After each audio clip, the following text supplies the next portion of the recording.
वअशहदु अल्ला इलाहा इल्लल्लाहु वहदहु ला शरीक लह वअशहदु अन्ना मुहम्मदन अब्दुहु व रसूलुहु। या अय्युहल्लज़ीना आमनुत्तकुल्लाहा हक्क तुकातिही वला तमूतुन्न इल्ला व अंतुम मुस्लिमून। या अय्युहन्नासुत्तकू रब्बकुमुल्लज़ी खलक़कुम मिन नफ्सिन वाहिदा व खलक़ मिन्हा ज़ौजहा व बत्थ मिन्हुमा रिजालन कसीरन व निसाआ वत्तकुल्लाहल्लज़ी तसाअलून बिही वल अरहाम इन्नल्लाहा काना अलैकुम रक़ीबा। या अय्युहल्लज़ीना आमनुत्तकुल्लाहा वक़ूलू क़ौलन सदीदा युस्लिह लकुम अअमालकुम व यग़फिर लकुम ज़ुनूबकुम व मन युतिइल्लाह व रसूलहु फ़क़द फ़ाज़ फ़ौज़न अज़ीमा। अम्मा बअद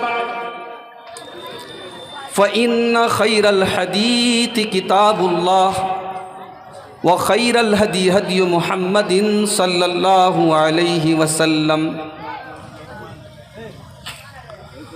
व शर्रल उमूरि मुहदसातुहा व कुल्ल मुहदसतिन बिदअह व कुल्ल बिदअतिन ज़लालह व कुल्ल ज़लालतिन फिन्नार। अऊज़ु बिल्लाहि मिनश शैतानिर रजीम।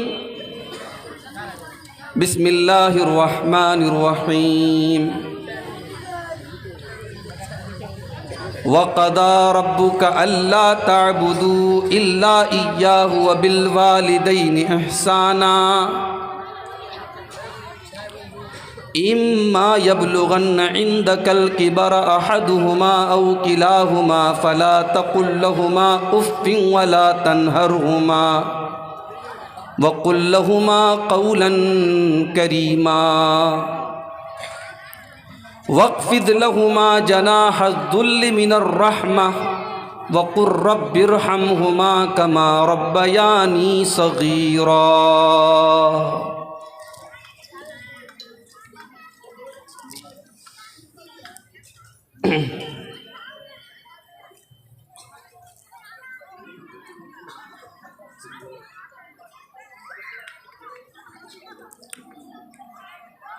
किरदार फाज़िलाना अंदाज़ दिलबराना किरदार फाज़िलाना अंदाज़ दिलबराना हर बात हर अदा थी उनकी पयंबराना हर बात हर अदा थी उनकी पयंबराना। अपनों से तो मोहब्बत करते सभी हैं लेकिन अपनों से तो मोहब्बत करते सभी हैं लेकिन था दुश्मनों से उनका अंदाज़ मुशफ़िक़ाना था दुश्मनों से उनका अंदाज़ मुशफ़िक़ाना। रब ने कहा उहद को सोना बना के दे दूँ रब ने कहा उहद को सोना बना के दे दूँ कर दूँ अरब को सारे तेरे लिए ख़ज़ाना कर दूँ अरब को सारे तेरे लिए ख़ज़ाना। तरजीह आखरत को दुनिया पे दी नबी ने, तरजीह आखरत को दुनिया पे दी नबी ने। फरमाया चंद रोज़ा ये ज़िंदगी फसाना, फरमाया चंद रोज़ा ये ज़िंदगी फसाना। कदमों तले थी दुनिया लेकिन दुआ की या रब, कदमों तले थी दुनिया लेकिन दुआ की या रब। मिस्कीन जहाँ में रखना मिस्कीन ही उठाना, मिस्कीन जहाँ में रखना मिस्कीन ही उठाना।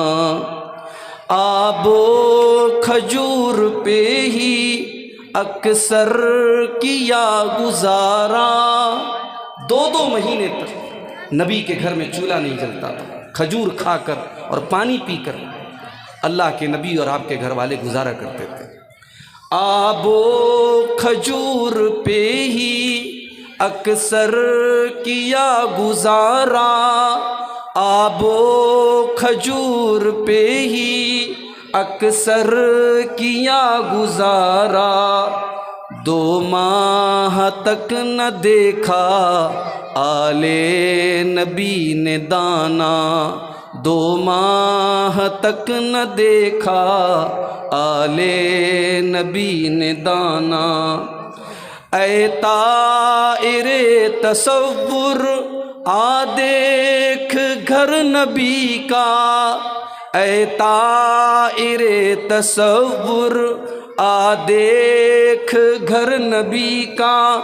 वो खान ए नबूवत, वो खान ए नबूवत, खाना मुसाफिराना। नबी का घर मामूली सा घर था, ऐसा लग रहा था कोई मुसाफिर यहाँ रहता है। वो खान ए नबूवत, खाना मुसाफिराना। और आखिरी शेर समात फरमाए। अशकों से मैंने लिख दी सज्जाद नात उनकी, अशकों से मैंने लिख दी सज्जाद नात उनकी। नजरान ए मोहब्बत मेरा है मुखलिसाना, किरदार फाजिलाना, अंदाज दिल बराना। हर बात हर अदा थी उनकी पैगंबराना। सदर मोहतरम, मोहतरम बुज़ुर्गों, नौजवान साथियों, माँओं और बहनों, प्यारे बच्चों, आज का ये प्रोग्राम जो मस्जिद की तामीर और तरक्की के लिए आपके इलाके में रखा गया और माशाअल्लाह बड़े अच्छे अंदाज में मौलाना हुरमुस साहब अभी चंदा कर रहे थे और आप हजरात दिल खोल करके ताउन भी कर रहे थे। जिन लोगों ने इस मस्जिद में दान दिया है, चाहे वो रकम की शक्ल में, हमारी माओ बहनों ने भी मुख्तलिफ़ सामान की शक्ल में ताउन किया है, कुछ लोगों ने मटेरियल दिया है, सीमेंट और वग़ैरह वग़ैरह। अल्लाह ताला सबके चंदे को, सबके दान को अल्लाह ताला कबूल करे। और मज़ीद जिन लोगों ने अभी तक हिस्सा नहीं लिया है, अल्लाह उनको भी इस कार खैर में, इस नेक काम में हिस्सा लेने की तौफ़ीक़ अता फ़रमाए। मेरे भाइयों, मुझे ये अंदाज़ा नहीं था कि मेरी तकरीर इतने लास्ट में शुरू हुई। मैंने ये सोचा था 10 बजे, 10:15 बजे, 10:30 बजे तक तो मेरा नंबर आ ही जाएगा। काफ़ी लेट 11 बजे के बाद नंबर आया है मेरा। और मौसम के गड़बड़ होने के बावजूद अल्हम्दुलिल्लाह पिंडाल के नीचे हमारे मर्द हजरात भी और हमारी माएँ बहनें भी बहुत अच्छी तादाद में आई हैं। अल्लाह ताला हम सब की इस हाज़िरी को भी कबूल फ़रमाए और कहने और सुनने से ज़्यादा हम सबको अमल करने की तौफ़ीक़ अता फ़रमाए। मेरे भाइयों, मैंने आपके सामने कुरान मजीद के 15वें पारे की 2 आयतें पढ़ी हैं। ये सूरे बनी इसराइल की आयत नंबर 23 और 24 मैंने आपके सामने पढ़ी है। कुरान का 15वां पारा सूरे बनी इसराइल आयत नंबर 23 से लेकर के 39 तक, 23 से लेकर के 39 तक, तकरीबन 17 आयतें हैं। 23 से लेकर 39 तक 17 आयतें हैं। इन 17 आयतों में अल्लाह ताला ने 15 बड़ी कीमती नसीहतें हमें और आपको की। अल्लाह ने 15 ऐसी बातें बताई हैं जो पूरे दीन का, पूरे इस्लाम का खुलासा है। और आज की तकरीर में मैं यही 15 बातें आपको बताना चाहता हूं। ये 15 बातें पूरी होंगी, मैं स्टेज छोड़ दूंगा। इन 15 बातों को अगर हमने समझ लिया, हम समझो पूरे दीन को समझ लिया, तो आप सुनेंगे इंशाअल्लाह। ये अल्लाह की नसीहत है। अल्लाह ने 15 नसीहत की है हमें और आपको। नसीहत बुझते पारे ना बुझते पारे, नसीहत मतलब वाज, काम की बात, कीमती बात, अनमोल बात। अल्लाह ने 15 अनमोल बातें बताई। तो चलिए शुरू करते हैं। कुरान का 15वां पारा सूरे बनी इसराइल आयत नंबर 23। वक़ज़ा रब्बुका अल्ला ताबुदू इल्ला इय्याहु व बिल वालिदैनि इहसाना। तुम्हारे परवरदिगार ने ये हुक्म दिया है, ये आदेश दिया है, ये ऑर्डर दिया है कि तुम सिर्फ और सिर्फ उसी की इबादत करो, उसी की उपासना करो। ये पहला हुक्म है। इबादत अगर करो तो सिर्फ अल्लाह की करो। अब आप पूछेंगे इबादत क्या है? तो इबादत का मतलब हर वो काम जिससे अल्लाह ताला राजी और खुश होता है। नमाज भी इबादत है, रोजा भी इबादत है, ज़कात भी इबादत है, सर झुकाना भी इबादत है, हाथ फैलाना भी इबादत है, मदद के लिए पुकारना भी इबादत है, कसम खाना भी इबादत है, भरोसा करना भी इबादत है। ये सारे के सारे काम अल्लाह के लिए करना है। वक़ज़ा रब्बुका अल्ला ताबुदू इल्ला इय्याह। तुम्हारे रब का ये आदेश है, उसका हुक्म है कि तुम इबादत करो तो सिर्फ और सिर्फ अल्लाह की करो। उसके साथ तुम किसी को शरीक न करो, किसी और की तुम कसम न खाओ, किसी और के ऊपर तुम भरोसा मत करो, किसी और के आगे सर न झुकाओ। इसीलिए मेरे प्यारे भाइयों, हम 5 टाइम की नमाज में जब भी अल्लाह के सामने खड़े होते हैं, हम बार बार इस बात का इकरार करते हैं, इय्याका नाबुदु व इय्याका नस्तईन। ऐ अल्लाह, हम तेरी ही इबादत करते हैं और तुझ ही से मदद मांगते हैं। इबादत होगी तो अल्लाह की। अब आप कहेंगे मौलवी साहब, आपको हमको ये बताने की जरूरत नहीं है, हम सब अहले हदीस लोग हैं, हम कब्र पे नहीं जाते, हम मज़ार पे नहीं जाते। बड़ी अच्छी बात है, मगर आपके कलिया चक में हमने ये हालात भी देखे हैं कि औरतें अपने बच्चों के बीमार होने पर उनके गले में तावीज़ पहनाती हैं। हमने ये भी देखा है, बच्चे बीमार हो गए, नजर लग गई, अब नजर को दूर करने के लिए गलत तरीका, मुशरिकाना तरीका अपनाया जाता है, गले में धागा पहनाया जाता है। अगर शौहर बीवी से मोहब्बत नहीं करता तो बीवी किसी बाबा के पास जाती है और बाबा से धागा लेकर के बांधती है या शौहर को बांधती है। क्या ये शिर्क नहीं है मेरे भाई? अल्लाह के नबी फरमाते हैं इन्नर रुका व तमाइम व तिवलत शिरकुन, हराम चीज़ों को पढ़ करके दम करना, जादू मंत्र को पढ़ करके दम करना और गले में तावीज़ लटकाना और मियाँ बीवी के बीच में मोहब्बत पैदा करने के लिए कोई धागा पहनना, ये तमाम की तमाम चीज़ें शिर्क हैं। ये शिर्क है और शिर्क इतना बड़ा गुनाह है कि अल्लाह ने कुरान में ऐलान कर दिया हम सारे गुनाहों को माफ़ कर देंगे मगर शिर्क को माफ़ नहीं करेंगे।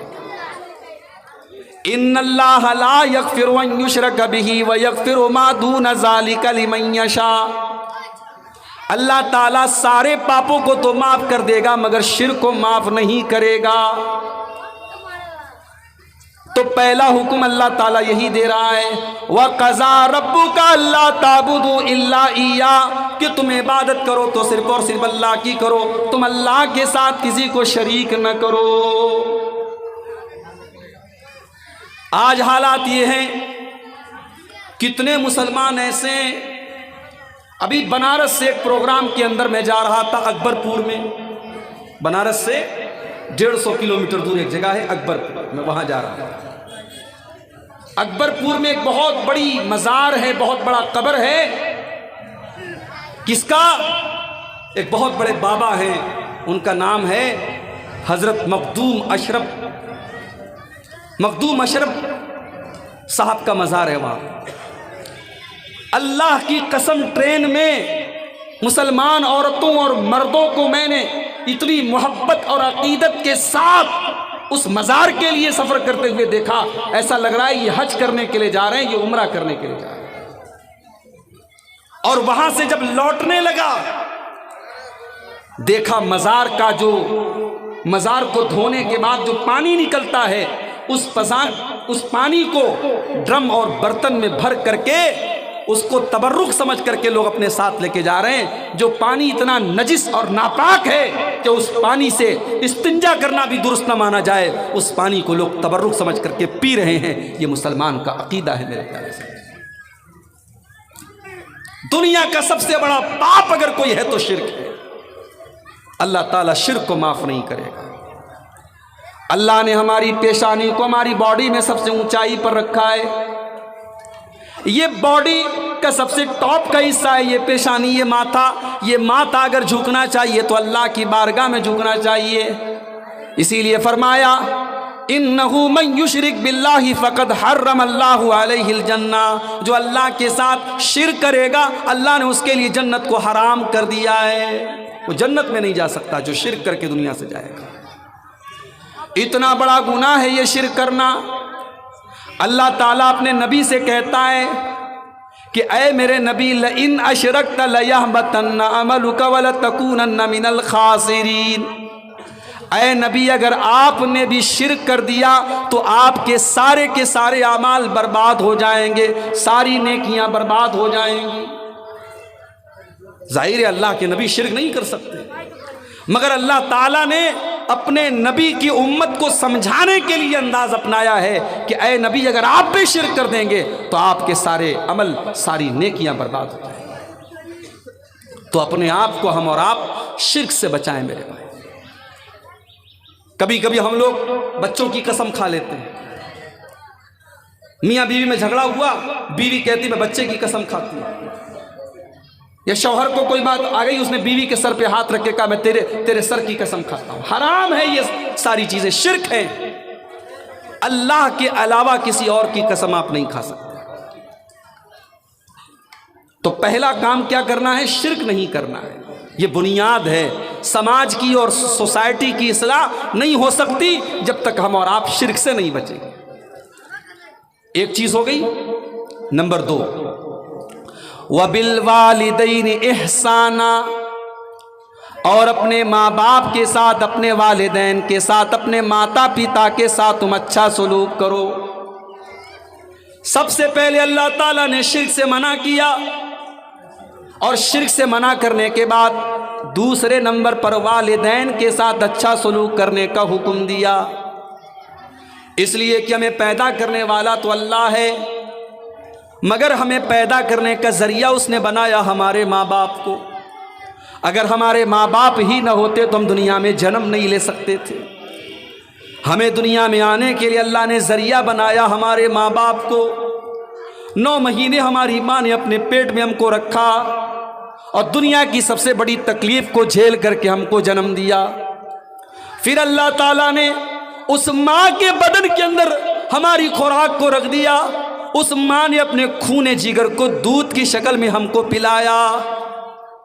रात में हमने बिस्तर पे पेशाब कर दिया, हमने गंदगी कर दी, हमारे उस गीले बिस्तर पर माँ लेट गई और सूखे बिस्तर पर उसने अपने बच्चे को लेटाया।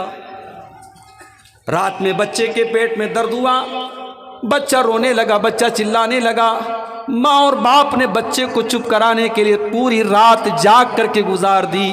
मेरे प्यारे साथियों, ये मोहब्बत अगर कोई करता है तो माँ बाप अपने बच्चों से करते हैं। इसीलिए अल्लाह ने फरमाया व बिल वालिदैन एहसाना, अपने माँ बाप के साथ तुम अच्छा सलूक करो। और जब तुम्हारे माँ बाप बुढ़ापे को पहुँच जाएं, जब तुम्हारे माँ बाप बुढ़ापे को पहुँच जाएं, बूढ़े हो जाएं, तो जैसे बच्चा जब कमज़ोर होता है, बचपन में बच्चा जब छोटा होता है तो हर बात के लिए जिद करता है, लेकिन जब वही बूढ़ा हो जाता है तो बुढ़ापे के अंदर भी वो सारी चीज़ें लौट आती हैं। जैसे बच्चे जिद्दी होते हैं ना, वैसे बूढ़े लोग भी जिद्दी होते हैं। बूढ़े लोगों को भी आप देखिए, बात बात पे जिद करते हैं, चिड़चिड़ापन आ जाता है। जैसे बच्चा कोई चीज़ आज याद है कल भूल गया, बूढ़े लोग भी बहुत जल्दी बहुत सारी चीज़ों को भूल जाते हैं। यानी बुढ़ापा एक तरीके का बचपन है। इंसान के बचपन लौट आता है जब इंसान बूढ़ा होता है। जब तुम्हारे माँ बाप बुढ़ापे को पहुंच जाएं तो अल्लाह फरमाता इम्मा यबलुगन्ना इंदकल किबरा अहदुहुमा औ किलाहुमा, जब तुम्हारे माँ बाप में से कोई एक या दोनों बुढ़ापे को पहुंच जाएं, बूढ़े हो जाएं। पहले एक का जिक्र किया, पहले कहा कि कोई एक बूढ़ा हो जाए, इसलिए कि अगर माँ और बाप में से कोई एक अल्लाह को प्यारा हो जाए और एक जिंदा बचे तो जो एक बचता है वो ज़्यादा परेशान रहता है। जब तक बूढ़ा बूढ़ी दोनों जिंदा हैं, दोनों एक दूसरे से अपना सुख दुख शेयर कर लेते हैं, अपने दिल का गुबार निकाल लेते हैं, अपने दिल की भड़ास निकाल लेते हैं। लेकिन अगर माँ चली जाए या बाप चला जाए तो जो अकेला बचता है वो बहुत परेशान रहता है। उसके पास तो कोई हम सफ़र भी नहीं होता, उसके पास तो अपना कोई सुख दुख बांटने वाला भी नहीं होता। अल्लाह फरमाता इम्मा यबलुगन्ना इंदकल किबरा अहदुहुमा, जब तुम्हारे माँ बाप में से कोई एक बूढ़ा हो जाए, औ किलाहुमा, या दोनों बूढ़े हो जाएं, फला तकुल्लहुमा उफ़िन, तो खबरदार खबरदार तुम अपने बूढ़े माँ बाप को कभी उफ़ भी न कहना, उफ़ भी न कहना। किसी को तकलीफ पहुंचाने का सबसे मामूली तरीका है कि हम उसको उफ़ कह दें। अरबी ज़ुबान में, अरबी लैंग्वेज में, अरबी भाषा में किसी को तकलीफ़ पहुंचाने के लिए सबसे छोटा अगर कोई शब्द होता है तो उफ़ होता है। अल्लाह ताला ने सबसे छोटा शब्द इस्तेमाल किया। अपने माँ बाप को तुम उफ़ भी न कहना, यानी ज़ुबान से उनको कभी कोई तकलीफ़ न पहुँचाना। वला तनहरहुमा, उनसे डांट करके बात न करना, उनसे झिड़क करके बात न करना। वक़ुल लहुमा क़ौलन करीमा, उनसे अदब से बात करना, उनसे रिस्पेक्ट के साथ बात करना, उनसे सम्मान के साथ बात करना, उनसे इज़्ज़त के साथ बात करना। मेरे प्यारे नौजवान साथियों, ओ मेरी नौजवान बहनों, अपने बूढ़े माँ बाप का ख्याल रखो। उनकी बहुत सारी बातें गलत हो सकती हैं, उनकी बहुत सारी बातें आपको बुरी लग सकती हैं, उनकी गलत बातों को भी बर्दाश्त कर लिया करो, उनके गुस्से को बर्दाश्त कर लिया करो। जब तुम छोटे थे, जब तुम बचपन में थे, तुम्हारी बहुत सारी बातों को तुम्हारे माँ बाप ने बर्दाश्त कर लिया था। आज वो बूढ़े हो गए, आज उनकी बहुत सारी बातों को तुम बर्दाश्त कर लिया करो। अगर आपको बूढ़े माँ बाप मिले हैं, मेरी माँ 2 साल पहले इंतकाल कर गई, 50 साल भी उम्र नहीं थी मेरी माँ की। आज माँ के जाने के बाद एहसास होता है कि अल्लाह ताला ने कुछ और दिन जिंदा रखा होता, कुछ खिदमत करने का मौका मिलता। जब तक इंसान जिंदा रहता है, हम और आप उसकी कद्र नहीं करते। हमें लगता है कि चलो हम ये भी कर लेंगे वो भी कर लेंगे, मगर ज़िंदगी और मौत अल्लाह ने अपने इख्तियार में ली है। आप गारंटी नहीं दे सकते कब किसकी मौत आ जाए। अगर आपके माँ बाप बुढ़ापे में मिले हैं आपको, तो मौका मिला है मेरे प्यारे भाइयों अपनी मग़फ़िरत करवाने का, अपनी बख्शिश करवाने का। इस मौके को गंवाइए मत। अल्लाह के नबी जुमा के दिन मिंबर पे चढ़ते हैं, मिंबर की पहली सीढ़ी पर आप कदम रखते हैं, कहते हैं आमीन। दूसरी सीढ़ी पर कदम रखते हैं, कहते हैं आमीन। तीसरी सीढ़ी पर कदम रखते हैं, कहते हैं आमीन। साहबा ने कहा अल्लाह के नबी आपने मिंबर की 3 सीढ़ियों पर कदम रख करके आमीन आमीन का, हमको बात समझ में नहीं आई। आपने फरमाया ये मैंने जो आमीन कहा है ये हज़रत जिब्रील अलैहिस्सलाम की बद्दुआ के ऊपर आमीन कहा है। उन्होंने बद्दुआ की थी, मैंने आमीन कहा है। जब मैंने मिंबर की पहली सीढ़ी पर कदम रखा, हज़रत जिब्रील ने फरमाया रगीमा अनफ मन अदरक वालिदैहि, उस इंसान की किस्मत फूट जाए, उस इंसान पर वो इंसान बर्बाद हो जाए जो अपने माँ बाप को बुढ़ापे की हालत में पाए और अपनी बख्शिश न करवा सके, अपनी माफ़ी न करवा सके। जिब्रील अलैहिस्सलाम ने जब ये बद्दुआ की, मैंने आमीन कहा। फिर मैंने मिंबर की दूसरी सीढ़ी पर कदम रखा। जिब्रील ने कहा बर्बादी हो उस इंसान के लिए जो रमज़ान का महीना पाए। रमज़ान का महीना आ रहा है ना, रेडी हैं आप? आपके घर में कोई बड़ा मेहमान आता है, आप चाय नाश्ते का इंतज़ाम करते हैं। आज अब्दुल गफ्फार साहब आए हैं बनारस से, मेरे घर में आए हैं, बेहतरीन खाना आप खिलाते हैं। और अगर कोई ऐसा मेहमान है जो बड़े फ़ायदे का सौदा आपके लिए लेके आया हो, तो उस मेहमान की आप बड़ी इज्जत करते हैं, क्योंकि आपको लगता है इससे हमारा फ़ायदा जुड़ा हुआ है। मेरे प्यारे साथियों, रमज़ान का महीना भी बहुत बड़ा मेहमान बन कर के आ रहा है। अपने अंदर वो मग़फ़िरत को लेकर के आ रहा है, रहमत को लेकर के आ रहा है, जहन्नम से आज़ादी को लेकर के आ रहा है। मैं आपसे पूछता हूँ कि आपने रमज़ान के महीने के लिए क्या तैयारी की है? जब रमज़ान का महीना आता था, अल्लाह के नबी अपने सहाबा को खुशखबरी दिया करते थे। सही रिवायत है इब्न माजा की और सुनन नसई की सही रिवायत है। जब रमज़ान का महीना आया करता था, अल्लाह के नबी सहाबा से कहते थे अताकुम रमज़ान शाहरुन मुबारकुन, ऐ मेरे सहाबा बरकत वाला महीना आ चुका है, रमज़ान का महीना आ चुका है। इस महीने के रोज़े अल्लाह ताला ने तुम्हारे ऊपर फ़र्ज़ किए हैं। तुग़लक़ु फ़ीही अब्वाबुल जहीम व तुफ़्तहु अब्वाबुल जन्ना, इस महीने में जन्नत के दरवाजे खोल दिए जाते हैं और जहन्नम के दरवाजे बंद कर दिए जाते हैं। व तुग़ल्लु फ़ीही मरदतुश्शयातीन, और शैतानों को कैद कर दिया जाता है। लिल्लाहि फ़ीही लैलतुन खैरुम मिन अल्फ़ि शहरिन, और अल्लाह ताला ने इस महीने में एक रात ऐसी रखी है, एक रात है जो 1000 महीने से बेहतर है, जो 84 साल से बेहतर है।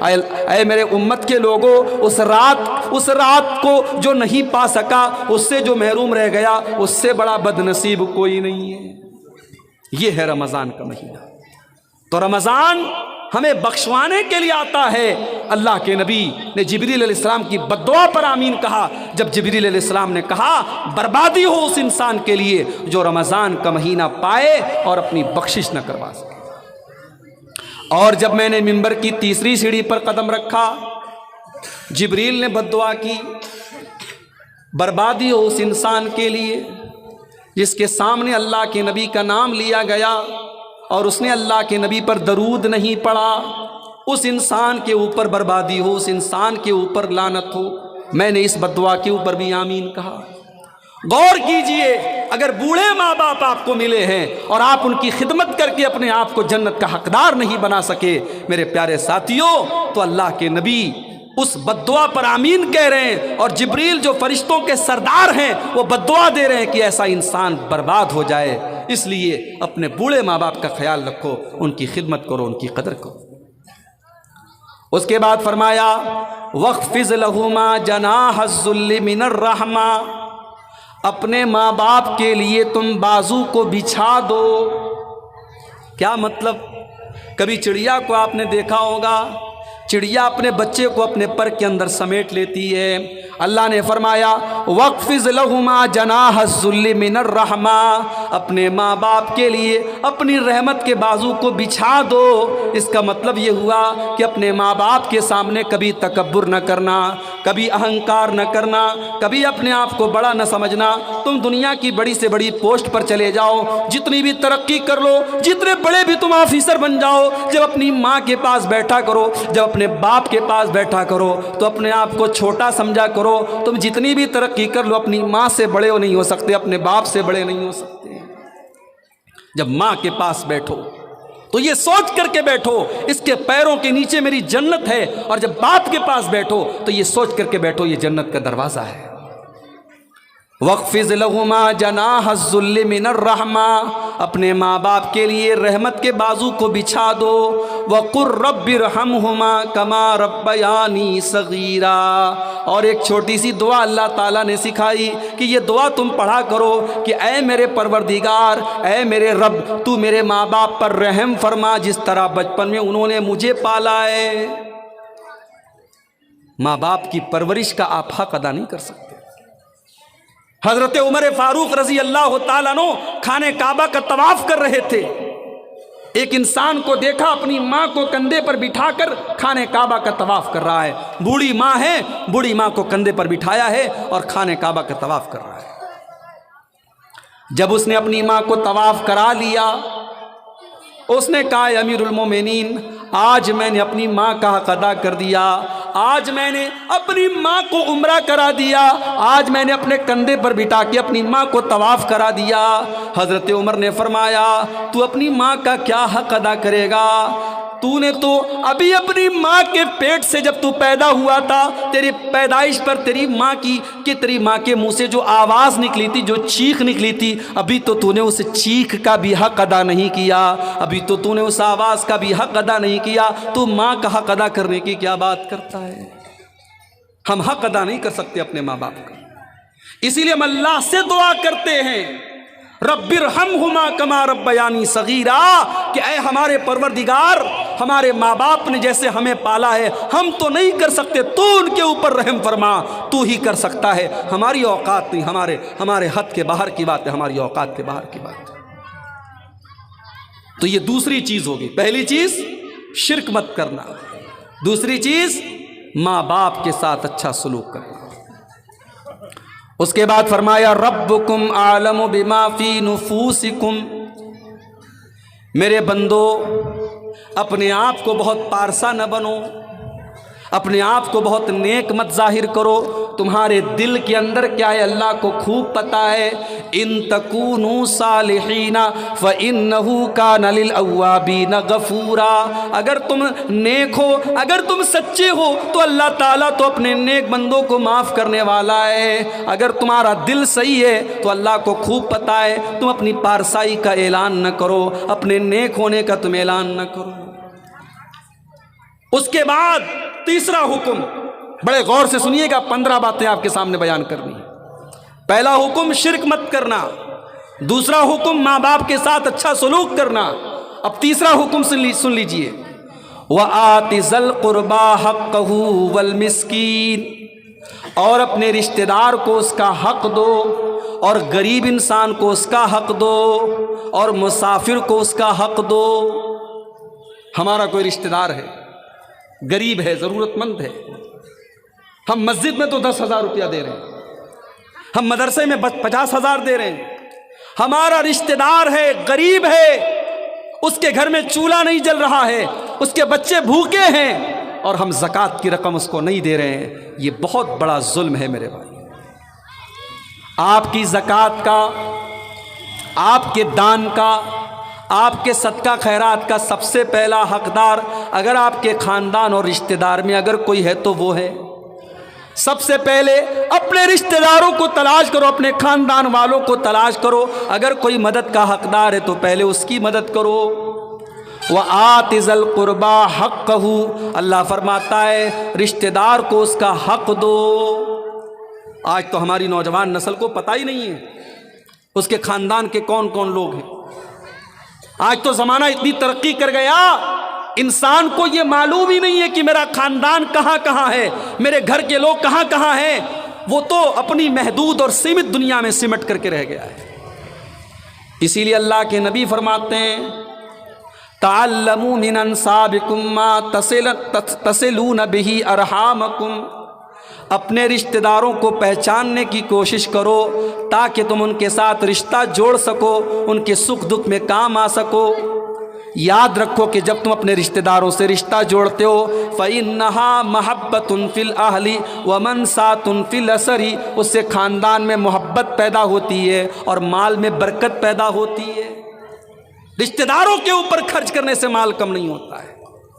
अपने रिश्तेदारों के ऊपर खर्च कीजिए, अपने सुख और दुख में उनको शामिल कीजिए। ये कुरान का हुक्म है। आज तो हमने रिश्ते तोड़ के बैठे हम और आप।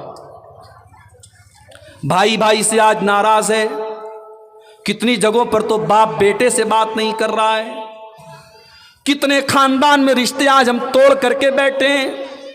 और इतना ही नहीं, मरने के पहले हम वसीयत करके जाते अपने बच्चों को कि फलां से तुम रिश्ता मत रखना, मैंने सारी ज़िंदगी रिश्ता तोड़ के रखा है, तू भी रिश्ता तोड़ के रखना। हम अपने बच्चों को वसीयत करके जाते हैं, मना करके जाते हैं। ये हालात हैं। ओ लोगो, रिश्ता तोड़ने वाले मत बनो, रिश्ता जोड़ने वाले बनो। अल्लाह के नबी फरमाते हैं, ला यदखुलुल जन्नता कातिउन, रिश्ता तोड़ने वाला जन्नत में नहीं जाएगा।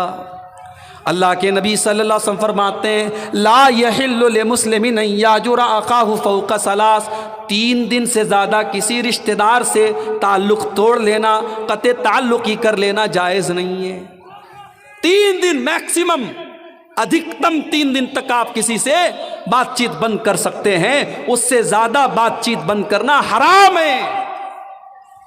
लोग बहनों से बात नहीं करते, बाप बेटे से बात नहीं करता, भाई भाई से बात नहीं करता। जरा सी कोई बात हो गई, सास बहू से बात नहीं करती, बहू सास से बात नहीं करती। ये नबी की हदीस हमेशा याद रखो। अगर आप अहले हदीस हैं, कुरान और हदीस पर चलने वाले हैं, तो ये हदीस आपको याद रहनी चाहिए कि किसी मुसलमान के लिए जायज़ नहीं है कि वो 3 दिन से ज़्यादा किसी से ताल्लुक़ तोड़ के रखे। तो ये तीसरा हुक्म है, शिर्क मत करो, माँ बाप के साथ भलाई करो। और तीसरा हुक्म क्या है? अपने रिश्तेदारों को, गरीबों को और मुसाफिरों को उनका हक दो। उसके बाद चौथा हुक्म, वला तो बज़िर तबज़ीरा, और फजूल खर्ची न करो, नाजायज़ पैसा खर्च न करो। इन्नल मुबज़्ज़िरीन कानू इख़वान शयातीन, बेशक फजूल खर्ची करने वाले शैतान के भाई हैं। आज आप शादी ब्याह को देख लें। कलकत्ता के मटिया बुर्ज में शादी हुई, मुसलमान ने शादी की, अपनी बेटी को 2 किलो उसने सोना दिया। क्या फजूल खर्ची नहीं है? एक जगह शादी हुई, बारात में जितने लोग जा रहे हैं, पहली बात तो ये बारात ही सही नहीं है। नबी के दौर में कभी बारात नहीं गई, और यहां बारात जा रही है 100 लोगों से, 150 लोगों से, 200 लोगों से। और हर बाराती के लिए लड़के वालों ने बाकायदा बेहतरीन ड्रेस का इंतजाम किया ताकि जितने बाराती जाएं सब एक कपड़े में जाएं। बनारस के करीब मऊ एक जगह है, अभी मऊ का एक वीडियो सामने आया, मुसलमान की शादी है। हाजी साहब दाढ़ी रखे हुए हैं, गोल टोपी लगाए हुए हैं, कुर्ता पायजामा पहने हुए हैं, जा रहे हैं। और जवान जवान लड़कियां गुलाब का फूल बरसा रही हैं, दोनों तरफ से गुलाब का फूल बरसा रही हैं। और हाजी साहब बेचारे मुस्कुरा के बढ़ रहे हैं। मेरे भाइयों, अगर हमने इन रस्मों को नहीं तोड़ा तो आने वाले हालात क्या होंगे आप नहीं कुछ बता सकते। अभी के हालात ये हैं कि गरीब बाप के लिए अपनी लड़की की शादी करना दुनिया का सबसे मुश्किल काम हो गया है। आपके बिहार और बंगाल के कितने गांव हैं जहां लड़कियों की शादी करने वाला बाप जब तक पूरे गांव को दावत न खिला दे तब तक वो लड़की की शादी नहीं कर सकता। ये रस्म और रिवाज हमने बनाए हैं, ये कुरान ने नहीं बनाए, ये हदीस ने नहीं बनाए, ये नबी ने नहीं बनाए, ये हमने और आपने बनाए। इन फजूल खर्चियों से अपने आप को आज़ाद करो मेरे प्यारे साथियों। आज उम्मत की कितनी गरीब बेटियां हैं जिनके बाप के पास अपनी बेटी की शादी करने की ताकत नहीं है। कितने गरीब बच्चे हैं जो स्कूल में पढ़ना चाहते हैं, बहुत टैलेंटेड हैं, बहुत ज़हीन हैं, पढ़ाई में बहुत आगे, मगर बाप के पास उनकी फ़ीस भरने का इंतज़ाम नहीं है। कितने बच्चे मदरसे में पढ़ते हैं, उनके बाप के पास उनके भेजने के लिए 100-200 रुपये महीने का इंतज़ाम नहीं है। कितनी मस्जिदों के इमाम हैं, 3-4 हज़ार रुपया उनकी तनख्वाह है, वो कैसे कैसे अपनी परिवार का, अपनी फैमिली का गुजारा करते हैं। और आज हम शादी ब्याह पे लाखों करोड़ों पानी की तरह बहा देते हैं। आज कितने गरीब भूखे रहते हैं और अमीरों की शादियों में लाखों रुपये का खाना डस्टबिन में फेंक दिया जाता है, कूड़ेदान में फेंक दिया जाता है। ओ लोगों, फजूल खर्ची न करो। अल्लाह फरमाता है इन्नल मुबज़्ज़िरीन कानू इख़वान अश-शयातीन, फजूल खर्ची करने वाले